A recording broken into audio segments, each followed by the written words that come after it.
Assalamualaikum, my name is Nurul Hidayah binti Muhammad and my matric number is 254428. Today, I'm gonna talk about how evidence is handled in crime scene. Did anyone know how the situation in the crime scene should be done? I'm pretty sure that some of us might not know because this topic seems not interesting to them, and some of us might know from watching on television. But most people think that this topic is not interesting at all. Today, I'm gonna talk about how evidence is handled in crime scene and how it's really helped in solving the problems. Firstly, establish the ball game dimension and identify potentiality safety or health imminent. According to local exchange principle, every person who enters or exits the scene will add or knock off the material from the crime scene.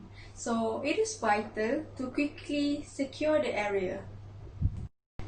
In addition, a common entryway is often established that all crime scene personnel will use to enter or exit the scene, and all people who leaving or entering the scene are documented once the boundaries have been established. This is to make sure that the crime scene is secure well so the evidence can be well to investigate. This is also the best way to prevent the people who is not involved or who is not important to the crime scene. There are some example people who are directly or indirectly involved in the crime scene, such as policemen, ambulance, investigator are those who are involved directly in the crime scene, while media is indirectly involved in the crime scene. B. Plan, communicate, and coordinate.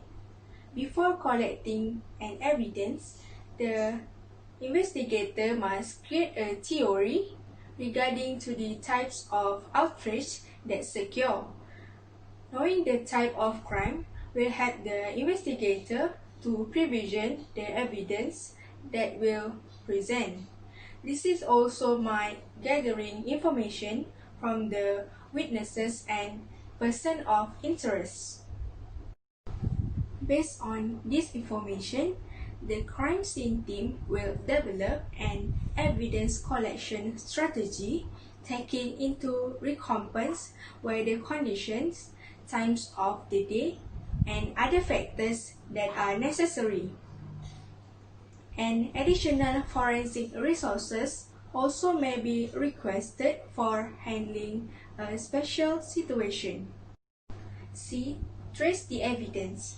Trace evidence might include gunshot residue (GSR), paint residue, chemicals, glass, or illicit drugs. To collect evidence, the investigators must use tweezers, plastic containers with lid, filter vacuum, and knife. The example of evidence such as body fluid, fingerprints, firearms, documents, and others. For example, such as fingerprints, tools that used to recovering fingerprints such as brush, powder, chemicals, leaf cut, a magnifying glass, and super glue. And a crime lab also can use the fingerprints to identify the victims or identify rule out of suspect. The second way on how evidence is handled in the crime scene is conduct a primary survey or walkthrough. An initial survey of the scene is then conducted to prioritize the evidence collection. During this walkthrough, the lead of investigator will identify the valuable evidence and take notes, and also capture the initial photograph of the evidence and the scene. The crime scene is documented to record situations such as whether the lights were on or off, the positions of shades and doors, the positions of movable furniture, any smell present, the temperature of the scene, and others. To ease this process, the crime scene specialist may create an attestation-free pathway leading to the main area of the interest by handing an errand dimension for the evidence in that area. How the process of the evidence is conducted. The most probative evidence will be sent either to the forensic laboratory, or if the laboratory does not have an expert in that discipline, the evidence will be sent to the outside analyst for examination. To help identify the evidence that most valuable, the crime scene personnel may conduct an initial screening test called presumptive test at the scene.